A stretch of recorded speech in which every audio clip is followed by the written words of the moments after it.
Aunty, आपने मेरी mummy को देखा है? कौन है तेरी मम्मी? मैं नहीं जानती। वो कहाँ गई? बेटा, मैं जब जानती ही नहीं तेरी मम्मी कौन है, फिर कैसे पता चलेगा कि वो कहाँ गई?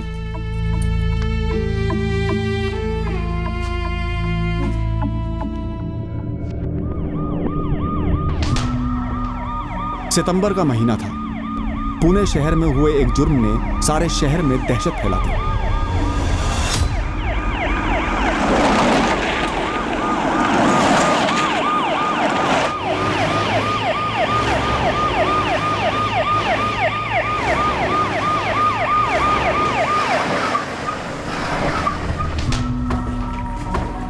चलो ये यहाँ लोग करे, ये चल पकड़ा बाजूला क्या, ये डब्बे वाला, ये सारी गाड़ी हटाओ, जल्दी जल्दी जल्दी जल्दी। हटते चला, ये बाजूला क्या, हटते ये इतने गाड़ी, ये चल जाओ दे, ये पार्टी भाई के हटते।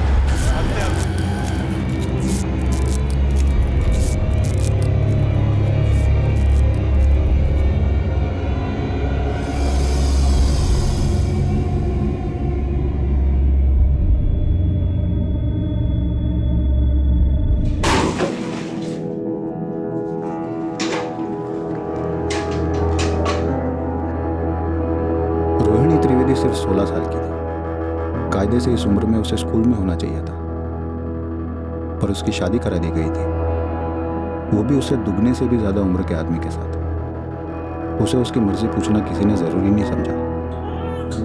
17 की उम्र में बच्चा गोद में आ गया। खुद बचपन से निकली नहीं थी और एक नवजात की जिम्मेदारी संभाल रही थी। अब रोहिणी 37 साल की है। अब वो अपनी मर्जी जताती है, वो सारी चीजें करती है जो वो तब नहीं कर पाई, जब उसे पता भी नहीं था कि जिंदगी में मर्जी नाम की भी कोई चीज होती है। एक तो आप जबरदस्ती मेरे घर से मुझे उठाकर यहाँ ले आए, इतनी देर से बिठाकर रखा है और वही सवाल पूछ रहे हैं जिसका जवाब मुझे पता ही नहीं है। आपको क्या लगता है कि मैं डर जाऊंगी? इस तरह से सवाल पूछने से मैं सारे इल्जाम कबूल कर लूंगी? हमें 2 लावारिस बोरियों की खबर मिली थी। किसी अज्ञात आदमी ने फोन किया था, बोला था कुछ गड़बड़ लग रही है। जब हम पहुंचे हमें भी वही लगा।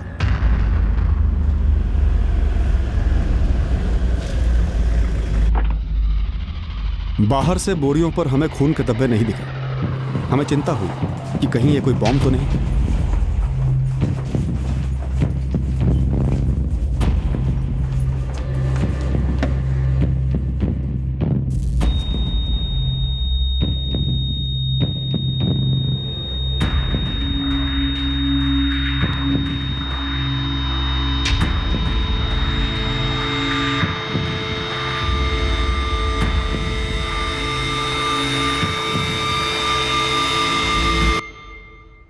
सर कोई एक्सप्लोसिव नहीं है, मगर बदबू आ रही है काफी।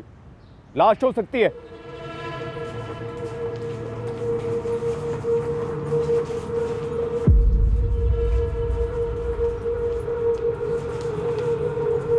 खोलो।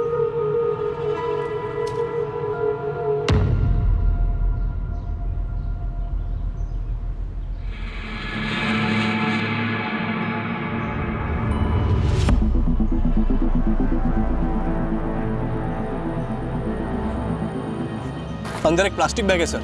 इसमें भी। दोनों को बाहर निकालो।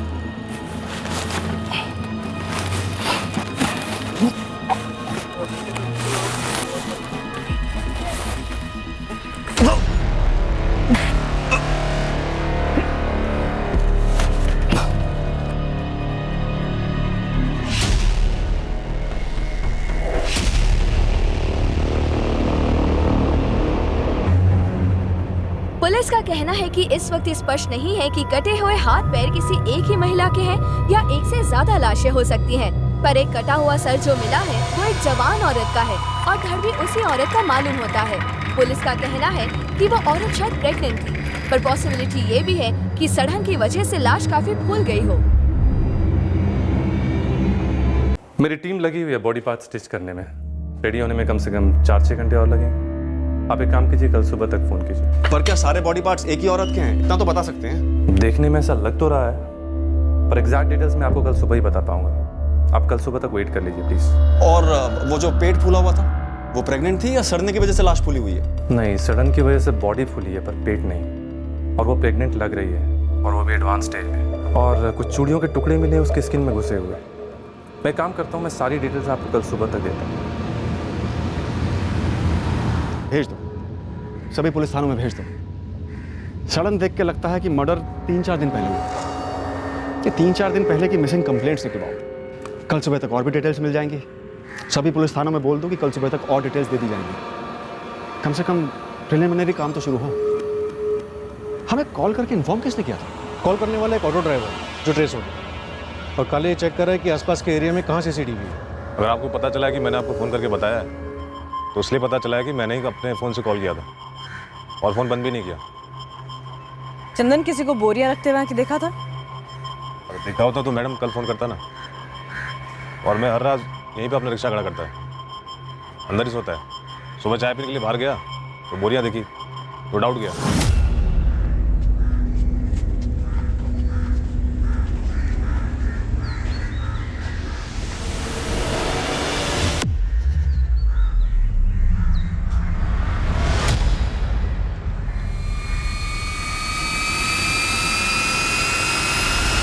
बोरियों के बाहर तो खून लगा नहीं था, तो फिर कैसे डाउट? कचरा भी तो हो सकता था ना। और मैडम इधर कोई कचरा नहीं फेंकता है, और जिस तरह से बुरियां लगी हुई थी कचरा नहीं लग रही थी। और मैं अकेला नहीं था जिसने देखा, बाकी ऑटो वाले भी थे, सब कट लिए। आज सुबह ही देखा? हाँ साहब, आज सुबह ही देखा। चंदन, और कौन कौन ऑटो वाले जो अपना ऑटो यहाँ पे पार्क करते हैं, सबका नाम लिखवाओ। मैं सबको नहीं जानता मैडम। देख चंदन, तुम जितनों को जानता है उनकी डिटेल्स बता दे, बाकी हम पता कर लेंगे।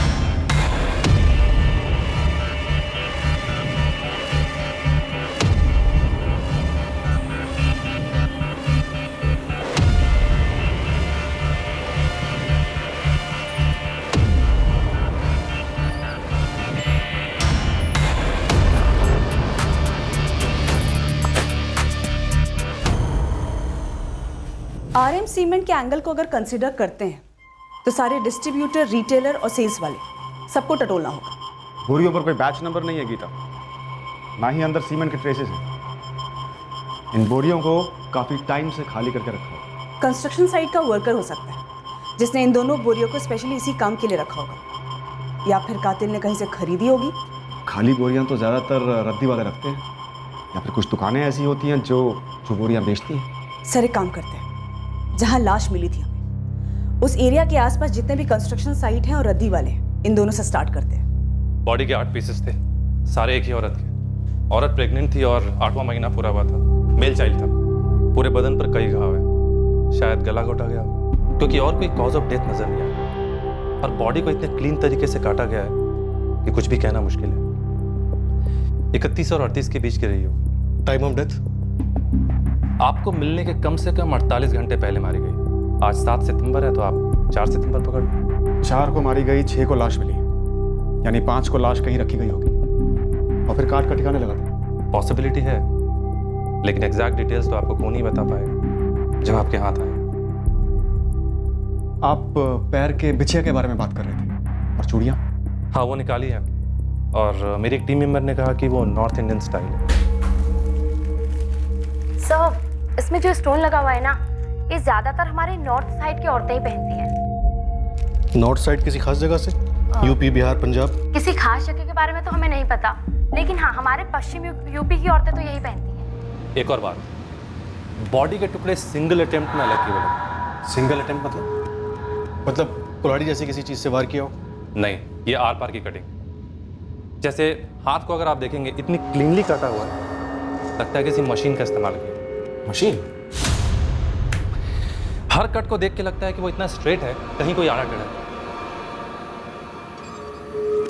किस तबके की हो सकती है? और इसमें मैं आपकी कोई हेल्प नहीं करूँगा।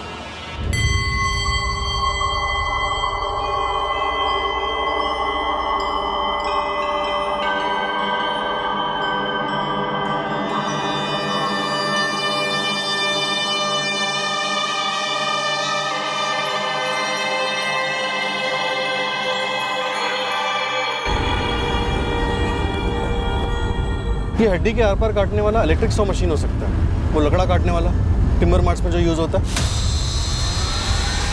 या फिर मार्बल या पत्थर काटने वाली मशीन एक झटके में आर पार कर सकती है।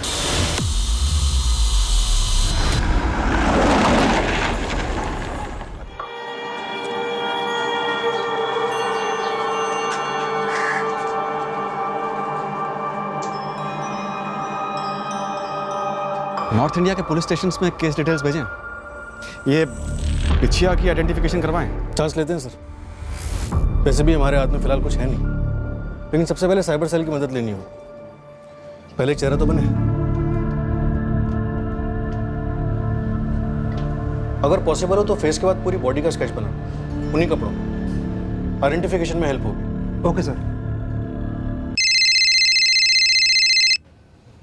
हाँ गीता, संजय को एक सीसीटीवी फुटेज मिला है जिसमें एक बाइक दिखी है, उस पर 2 लोग हैं और सेम बोरियां हैं। ग्रेट।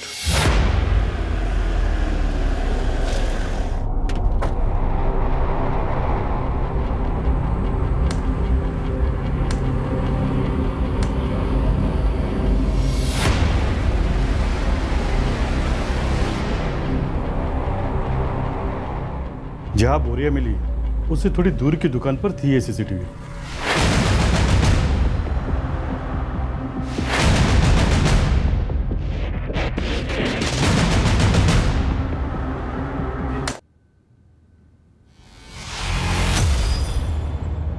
सिर्फ इसी दुकान पर सीसीटीवी था, इसके आगे की किसी दुकान पर नहीं था? यस सर, और किसी भी दुकान पर सीसीटीवी नहीं था। लेकिन यही लोग इन्वॉल्व हैं। बोरियां सेम, RM सीमेंट्स। बाइक की नंबर प्लेट दिख नहीं रही और पीछे जो भी बैठा है उसने बहुत स्मार्टली अपना चेहरा कवर कर रखा है। और चलाने वाले का हेलमेट तो खैर पूरा ही ब्लैक है, चेहरा बिल्कुल नहीं दिख रहा। सर हेलमेट पे एक येलो पट्टी और बाइक के पेट्रोल टैंक का कलर बाइक के कलर से बिल्कुल अलग। पीछे जो बैठा है ये कोई आदमी है या फिर कोई औरत है जो जीन्स टी शर्ट पहन के बैठी है, ताकि हम गुमराह हो सकें? सर फिजिक वाइज तो ये औरत ही लग रही है जिसने कंधे पे बैकपैक ले रखा है। किराए का जोड़ा हो सकता है। बस इसी काम के लिए।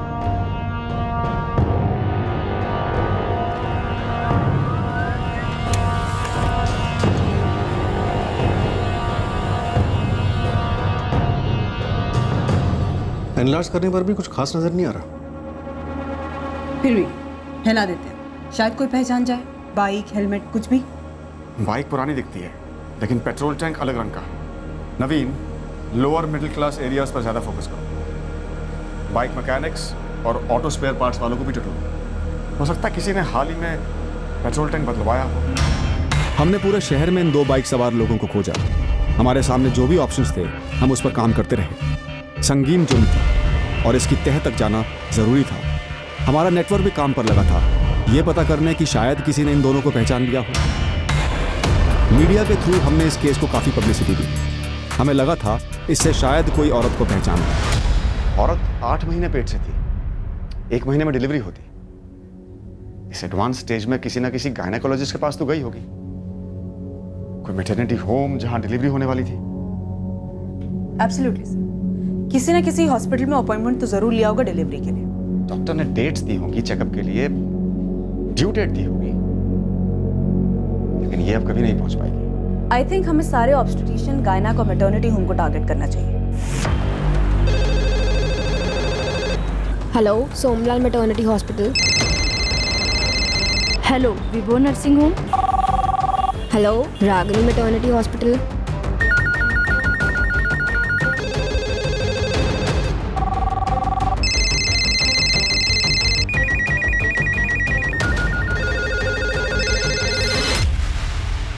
ऐसा कुछ यूज हुआ होगा बॉडी काटने के लिए। इसी लाइन का होगा सर। ये कारीगर लोग लेते हैं ना अपना मशीन किराए पर, और कुछ लोग का अपना भी होता है सर। तो फिर किराए पर देने वाले और कारीगर दोनों को टटोलो। सर ऐसे काम ज़्यादातर रात को होते हैं और मशीन आवाज़ करती है काफ़ी, आसपास के लोगों ने सुना भी हो। मोहल्लों में भी पूछो, किसी ने किसी घर से कोई आवाज़ सुनी हो या फिर किसी ने हाथ बटाया हो। फैल जाओ, सबसे पूछो। पुलिस इस केस की इन्वेस्टिगेशन में जोरों से जुटी हुई है, लेकिन ना ही ये औरत कौन है और ना ही सीसीटीवी में दिख रहे संदिग्ध कौन है पता लग पाया है। आज एक प्रेस कॉन्फ्रेंस में पुलिस ने कई महत्वपूर्ण जानकारी देते हुए आम जनता से भी अपील की है मदद के लिए। किसी को भी 8 महीने प्रेग्नेंट औरत के बारे में पता हो जो 4 सितंबर से गायब है, वो प्लीज सामने आए और तुरंत हमें इन्फॉर्म करें। ये जो मशीन आप देख रहे हैं तस्वीर में, ये सिर्फ एक नमूना है, जस्ट एन एग्जाम्पल। हमारा अनुमान है कि ऐसी ही किसी मशीन का इस्तेमाल किया गया है इस जुर्म को करने के लिए। हमारा ये भी अनुमान है कि मुजरिम कोई ऐसा शख्स हो सकता है जो पेशे से इस तरह के औजार का इस्तेमाल करता हो। तो हमारी रिक्वेस्ट है कि किसी को किसी पर कोई भी शक है वो प्लीज़ आगे आए और हमें इन्फॉर्म करें। टिप देने वाले की आइडेंटिटी को गुप्त रखा जाएगा और सही टिप देने वाले को इनाम भी दिया जाएगा।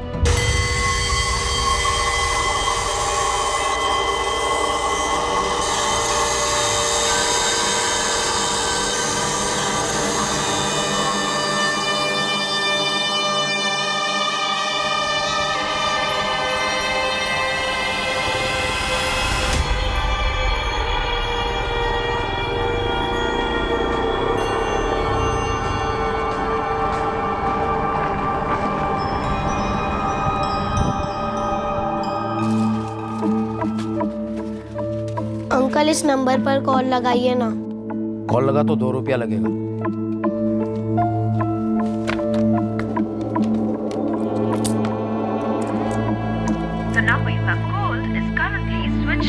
फोन स्विच ऑफ है। वापस लगाइए ना। बेटा फोन बंद रखा गया है, तुम एक काम करो, बाद में आ जाना। जब सामने वाला फोन चालू करेगा तो तुम्हारी बात हो जाएगी। मैडम, एक आबिदा शेख हैं जिनका अपॉइंटमेंट 9 सितंबर को था, लेकिन वो 9 सितंबर को आए ही नहीं। नंबर है इस आबिदा शेख का? जी है, एड्रेस भी है। लिखो।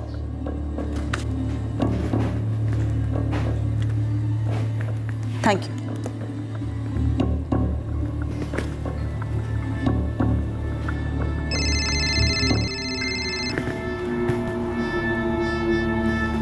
ASI Geeta. Madam, doctor Shanti Acharya clinic से बोल रही हूँ। हाँ बोलो। मैडम, आपने मांगा था ना अपॉइंटमेंट, किसका छूट गया है? हाँ हाँ, कौन थी? 11 तारीख एक अपॉइंटमेंट था मंजू चंद्रा का, आज 4 तारीख हो गई है, आई नहीं अब तक। नाम और एड्रेस बोलो फटाफट। The number you have called is currently switched off. Please try again later.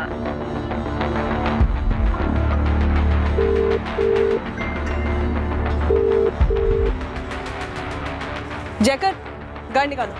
अर्चना चल।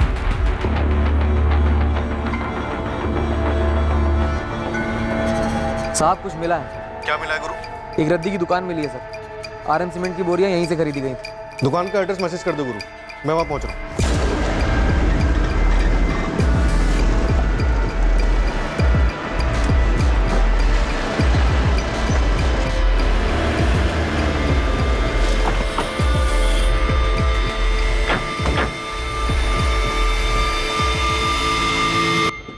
अरे भाई, हाउस नंबर 63।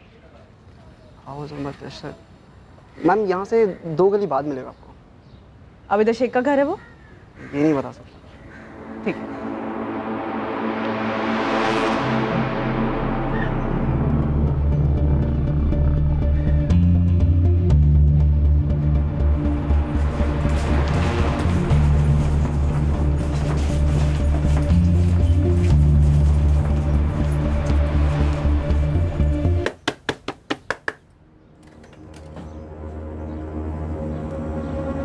जी, आबिदा शेख का घर यही है? क्यों, क्या बात है? आप कौन लगती हैं उसकी? आप काम बोलो जी। देखो, आबिदा का फोन स्विच ऑफ आ रहा है। या तो तुम उसे घर से बाहर निकालो या मैं घर में घुस के चेक करूँ। क्या चेक करेगी आप? 8 महीने प्रेग्नेंट है ना वो। तो ये डॉक्टर नमिता के पास उसका 9 तारीख का अपॉइंटमेंट था, गई क्यों नहीं वो? उससे आपका क्या ताल्लुक है? देखो, सीधे सीधे ये बताओ वो घर पर है या नहीं।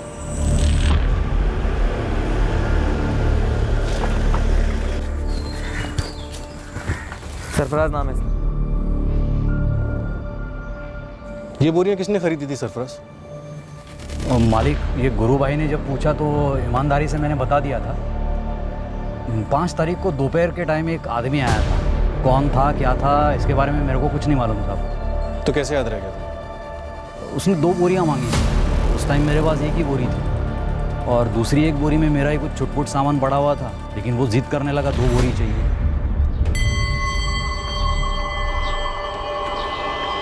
भाई सुनो, गोली मिलेगी? गोली चाहिए?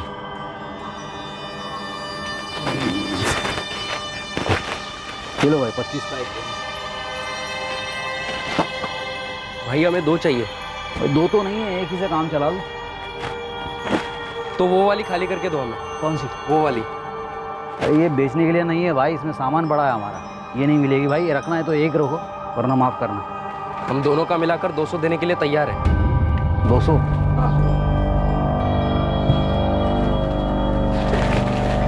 भाई जल्दी खाली करना दूसरी वाली।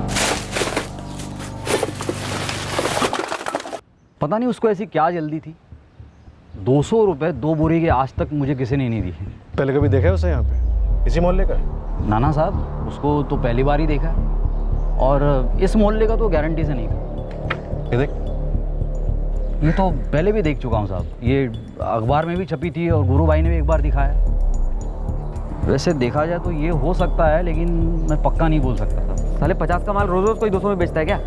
शक्ल कैसे भूल सकता है तू? स्केच बनवा दे चल। अरे गुरु भाई क्या अभी, हर रोज़ इतने सारे बंदे दुकान में आते, कैसे याद रहेगा? और वैसे भी ये कोई खास बंदा तो था नहीं। मेरे को खाली सौदा याद है उसका, बंदे का थोपड़ा याद नहीं है साहब। मैं पूरे मोहल्ले में फील्डिंग लगा देता हूँ सर, किसी के घर में रुका मेहमान भी तो हो सकता है। एक भी घर छूटना नहीं चाहिए गुरु। 5 तारीख को बोरियां खरीदी गई थी। मोहल्ले में कोई सीसीटीवी है तो 5 तारीख का फुटेज निकलवा। देखो जबरन मेरे घर में घुसने नहीं दूंगी मैं। मुश्ताक भाई समझाइए ना मैडम को। मैडम एक बार बताओ तो सही, अबीदा को क्यों ढूंढ रही है? एक केस का मामला है, बुलाओ आबिदा को। केस? क्या केस? मेरे आबिदा को इस सब में क्यों घसीट रही हो आप? आबिदा का शौहर रिजवान कहाँ है? वो सऊदी में काम करता है। देखो चुपचाप ये बता दो आबिदा घर पर है या नहीं, और अगर नहीं है तो 3 सितंबर से गायब है या 4 सितंबर से। मैडम आप क्या बोल रहे हैं? आबिदा गायब क्यों होगी? अगर नहीं गायब है तो बुलाओ ना, बुलाओ। ये लो आ गए अबीदा।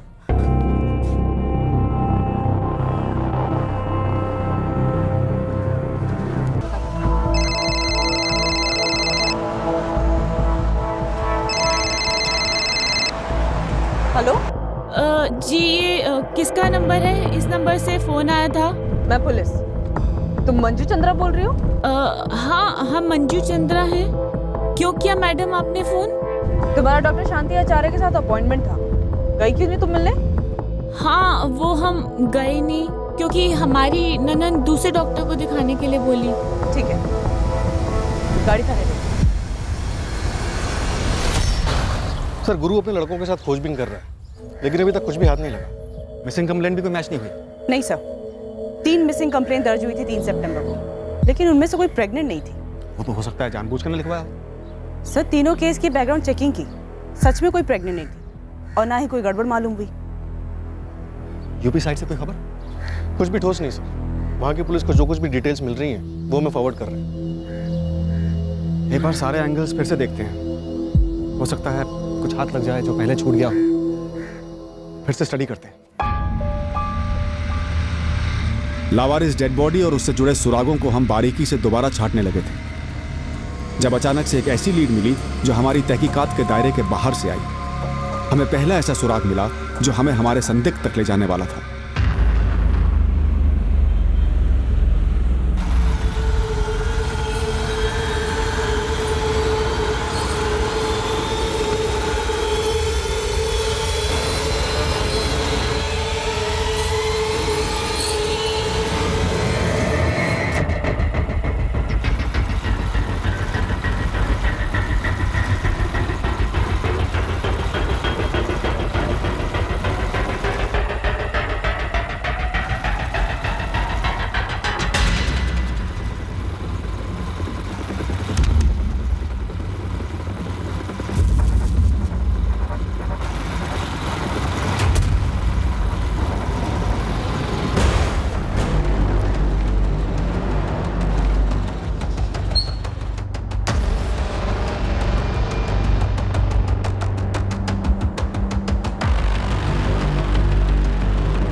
इस कैमरे में बाइक के आगे वाला नंबर प्लेट साफ नजर नहीं आ रहा। सेकंड कैमरा देख।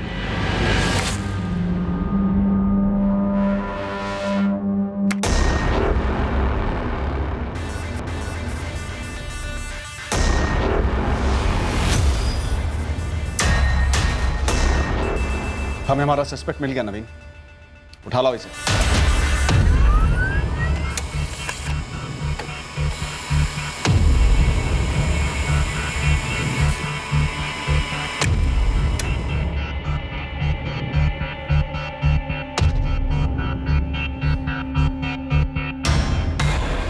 बाइक किसी नारायण जोशी के नाम पे रजिस्टर्ड है और हमें आरटीओ से इसके ड्राइविंग लाइसेंस की कॉपी भी मिल गई। नारायण जोशी, उठा लो।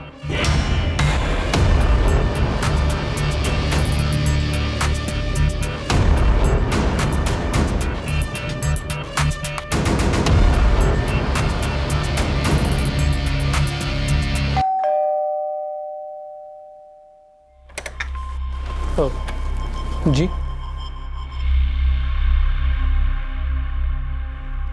लेकिन मैं इसे नहीं पहचानता सर। ये बाइक पहचानते हो? हाँ, ये तो तुम्हारे नाम पर रजिस्टर्ड है, मना नहीं कर सकते। मेरे नाम पर? अजीब बात है, अभी तक इसका रजिस्ट्रेशन चेंज नहीं हुआ। अब तुम बोलोगे बेच दी वगैरह वगैरह। वगैरह वगैरह नहीं सर, सच में बेच दी, करीबन 4 महीने पहले सर, मई में। किसे बेची? बिना रजिस्ट्रेशन बदले? रजिस्ट्रेशन बदलने की जिम्मेदारी तो खरीदने वाले की होती है ना सर। मुझे इस मर्डर के बारे में कुछ मालूम नहीं सर, आप प्लीज़ मुझे इसमें मत घसीटिए। किसे बेची? एक असलम मैकेनिक है, बाइक रिपेयर करता है। मैंने उसको मार्च में बोला था कि कोई ग्राहक मिले तो बेच दे। उसका मई में फ़ोन आया था मुझे कि उसको एक पार्टी मिली है। उसने मुझे बाइक के 22,000 रुपये दिए। मैंने उसको बाइक और बाइक के पेपर दोनों दे दिए। असलम का नंबर और एड्रेस चाहिए? हाँ देता हूँ सर, है मेरे पास। तुमने असलम से पूछा नहीं उसने बाइक किसको बेची या खुद के लिए ली? खुद के लिए तो नहीं लेगा सर, मुझे लगता है उसने किसी पार्टी को ही बेचा है सर, लेकिन मैं पक्का नहीं बोल सकता।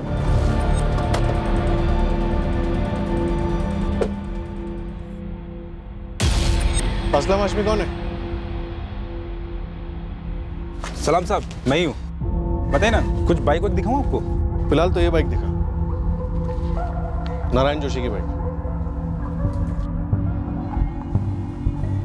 ये तो नारायण जी की बाइक है साहब, मैंने ही बेची थी करीब मई के महीने में। पिछले 8 दिनों से ये फोटो लगातार अखबार में छप रहा है, न तू सामने आ ना ही नारायण जोशी। अरे नहीं साहब, आपने नारायण जी का नाम लिया ना, इसलिए फटक से याद आ गया। और साहब अखबार पढ़ता नहीं हूँ मैं पढ़ता हूँ सर, तस्वीर देखी भी थी, लेकिन मेरा ध्यान ही नहीं गया कि ये मेरी पुरानी वाली बाइक है जो असलम ने बेच डाली थी। बाइक किसको बेची थी? साहब उस बंदे का नाम तो याद नहीं आ रहा है। जिस बंदे को तूने बाइक बेची उसका नाम याद नहीं आ रहा तुझे? सच में याद नहीं आ रहा है साहब। और साहब नारायण जी की बाइक ऊपर से टिप टॉप और अंदर से बिल्कुल खटारी थी। वो मुझे कब से कहते रहते थे कि बिकवा दे बिकवा दे, तब तक वो बंदा आया और उसको उस बजट में वो बाइक फिट हो गई, तो मैंने उसको बेच दी। साहब ज़्यादा फ़ायदा नहीं हुआ, बहुत छोटा सौदा था।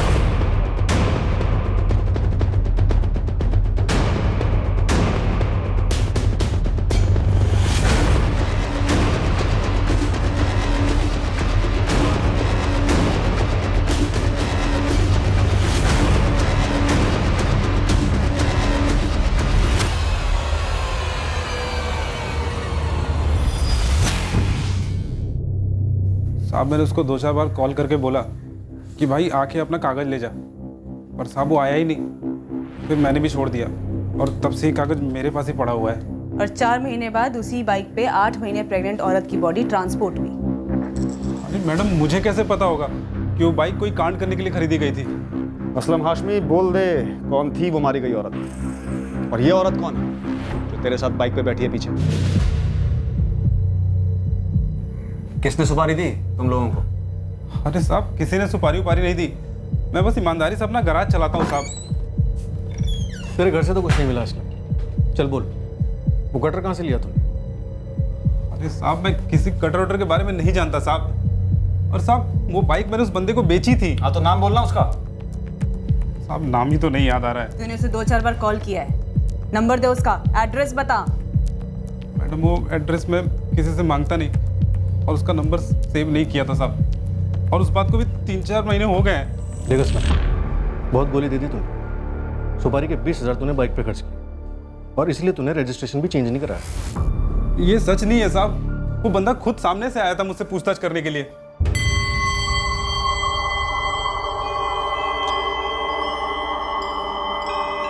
हाँ भाई सुन, तेरी नज़र में कोई सेकेंड हैंड अच्छी सी बाइक है, खरीदनी है?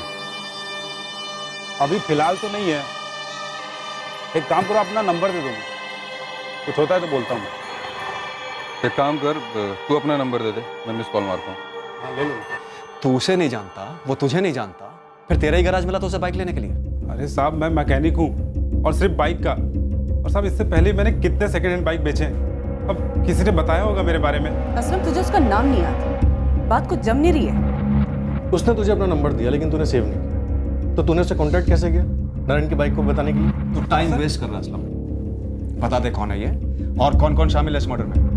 अरे साहब मैं अम्मी अबू की कसम खा के कह रहा हूँ साहब, मुझे सच में कुछ नहीं पता है।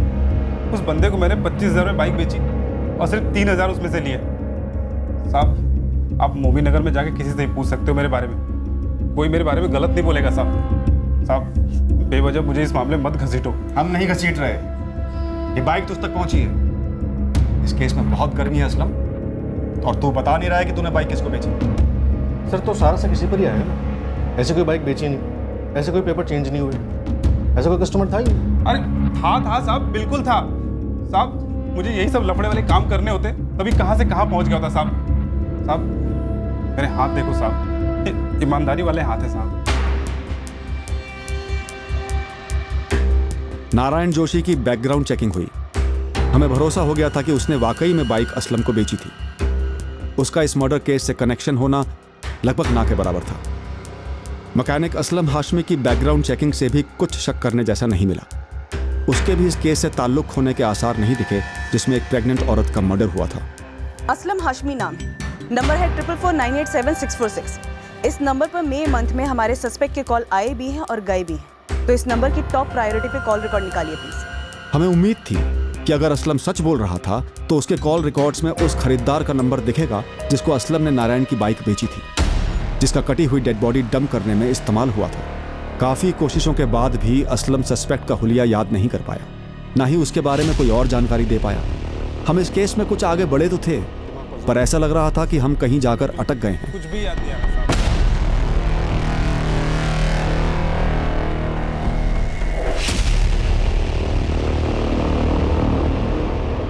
मुझे नहीं लगता नारायण या असलम खरीदार के करीब के थे, और असलम तो डरा हुआ है। हद है ये, लोग गाड़ियां बेचते हैं और खरीदारों के चेहरे याद नहीं रखते। गाड़ी रजिस्टर नहीं होती और मर्डर केस में इस्तेमाल होती है। कॉल रिकॉर्ड्स की क्या पोजीशन है? गीता असलम हाशमी के मेके एक नंबर को स्कैन कर रही है। मर्डर प्लान है नवीन, इसमें कोई शक नहीं है। गाड़ी खरीदी गई लेकिन रजिस्ट्रेशन नहीं करवाया गया, तो जो सिम कार्ड इस्तेमाल हुआ है वो असली थोड़ी होगा। हो सकता है फर्जी हो, ये शायद ना भी हो। लेकिन एक बात, जो ट्रैफिक वालों की सीसीटीवी में हमारा संदिग्ध दिख रहा है, मुझे लगता है कहीं ना कहीं किसी ना किसी वजह से उसका चालान जरूर कटा होगा। चांस लेते हैं, फोन रिकॉर्ड्स तो स्कैन हो ही रहे हैं। पिछले 4 महीने के ई चालान और स्पॉट चालान सबकी रसीदें चेक करते हैं, हो सकता है कुछ मिल जाए। लेकिन बाइक का रजिस्ट्रेशन तो नारायण के नाम पर, घूम फिर के वहीं पहुंच जाएंगे। रजिस्ट्रेशन पेपर हेलमेट वाले के पास पहुंचे ही नहीं थे, वो असलम के पास ही थे। और जब ट्रैफिक वाले ने चालान काटा होगा तो इस हेलमेट वाले ने अपना असली लाइसेंस दिया होगा। अब इस छोटे से काम के लिए वो अपना जारी लाइसेंस तो बनवाएगा नहीं। पॉइंट है नवीन, चांस लेते हैं। एक तरफ हम असलम के मई के महीने के कॉल रिकॉर्ड्स को बड़ी बारीकी से चेक कर रहे थे ताकि हम इस बाइक के खरीदार तक पहुंच सकें। दूसरी तरफ हमने ट्रैफिक डिपार्टमेंट की मदद ली, यह जानने के लिए कि इस जुर्म में इस्तेमाल की गई बाइक से कभी कोई ट्रैफिक रूल तो नहीं टूटा था, चालान तो नहीं कटा था, या फिर मई से सितंबर के बीच कभी सस्पेक्ट का लाइसेंस चेक किया गया हो। काम आसान नहीं था, पर हमें भरोसा था कि हम संदिग्ध तक पहुंच ही जाएंगे। बस इस बात का अंदाजा नहीं था कि इसमें कितना समय लगने वाला है।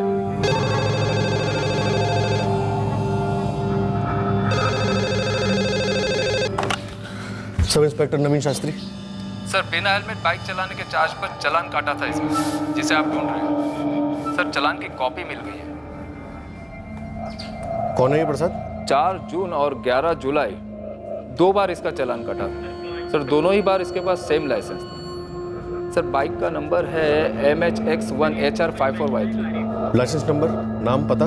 लाइसेंस नंबर तो आरटीओ को भेज दिया है सर, लेकिन सर मुझे नहीं लगता ये लाइसेंस नंबर अपने पुणे आरटीओ का। बिना रजिस्ट्रेशन के बाइक के खरीदार की लाइसेंस की कॉपी हमारे हाथ लग गई। यह हमारे सस्पेक्ट की ही थी और अब हमारी तहकीकात का एक अलग नया पन्ना खुल गया था। ड्राइविंग लाइसेंस जोधपुर के पास रहने वाले किसी ललित यादव के नाम पर रजिस्टर्ड है।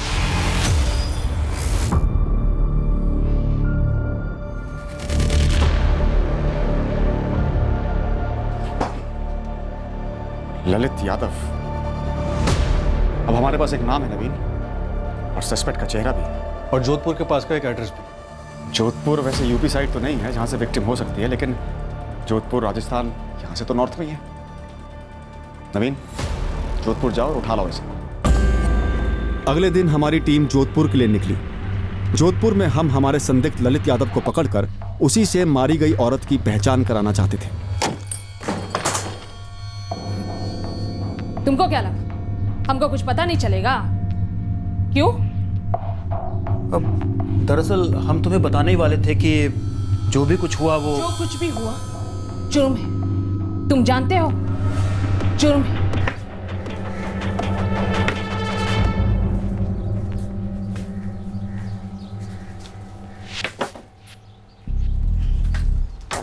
राम राम काका। हाँ राम राम।